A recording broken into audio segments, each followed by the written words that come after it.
लोकसभा निवडणुकीत मराठवाड्यात मनोज जरांगे फॅक्टरचा मोठा प्रभाव पडल्याचं बघायला मिळालं. बीड जिल्ह्यात पंकजा मुंडे यांचा पराभव झाल्यानंतर राजकीय समीकरणं मोठ्या झपाट्यानं बदलताना बघायला मिळते आहे. बीडमधील केज मतदारसंघाने बजरंग सोनवणे यांना तब्बल 22,000 मताचं लीड दिलं होतं.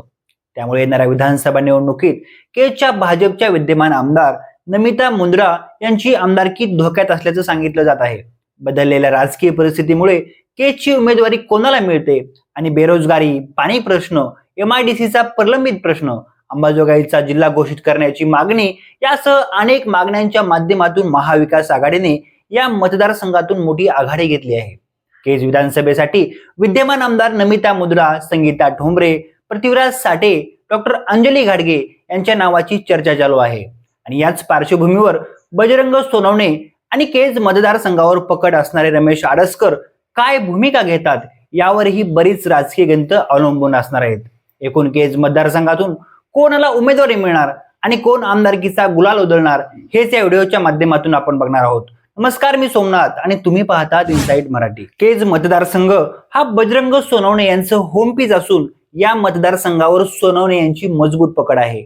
त्यामुळे बजरंग सोनवणे यांनी जर स्वतः आपण उमेदवार आहोत असं ठरवून केज विधानसभा लढल्यास राष्ट्रवादी शरद पवार गटाचा विजय त्या ठिकाणी निश्चित मानला जात आहे. केज विधानसभेवर मुंद्रा परिवाराचं मोठं वर्चस्व बघायला मिळालं आहे. 1990 ते 2009 पर्यंत सलग 5 वेळा विमलताई मुंद्रा यांनी या मतदारसंघाचं प्रतिनिधित्व केलं आहे. मंत्री असताना मुंद्रा यांनी केज आणि अंबाजोगाईच्या विकासासाठी मोठं कष्ट घेतलं होतं. आरोग्यमंत्री असताना मुंद्रा यांनी स्वामी रामानंद तीर्थ महाविद्यालयाच्या विकासासाठी निधी देखील त्या ठिकाणी खेचून आणला होता. मात्र 2012 मध्ये त्यांच्या निधनानंतर झालेल्या पोटनिवडणुकीमध्ये पृथ्वीराज साठे यांनी तेव्हा राजकारणात अगदी नवीन असलेल्या संगीता ठोंबरे यांचा त्या ठिकाणी पराभव केला आणि त्यानंतर 2014च्या विधानसभेत संगीता ठोंबरे यांनी राष्ट्रवादीच्या नमिता मुंद्रा यांचा पराभव करत आमदारकी मिळवली होती. 2019 मध्ये अगदी शेवटच्या क्षणी नमिता मुंद्रा यांनी भाजपमध्ये प्रवेश करत पृथ्वीराज साठे यांचा त्या ठिकाणी पराभव केला होता. नमिता मुंद्रा यांनी गेल्या 5 वर्षात मतदारसंघात विकासाची कामे केल्याचे सांगितले जाते, परंतु जनसंपर्काचा अभाव व मराठा मतदार भाजपपासून दूर गेल्यामुळे नमिता मुंद्रा या पराभवाच्या छायेत असल्याचं आपल्याला सांगितलं जातं.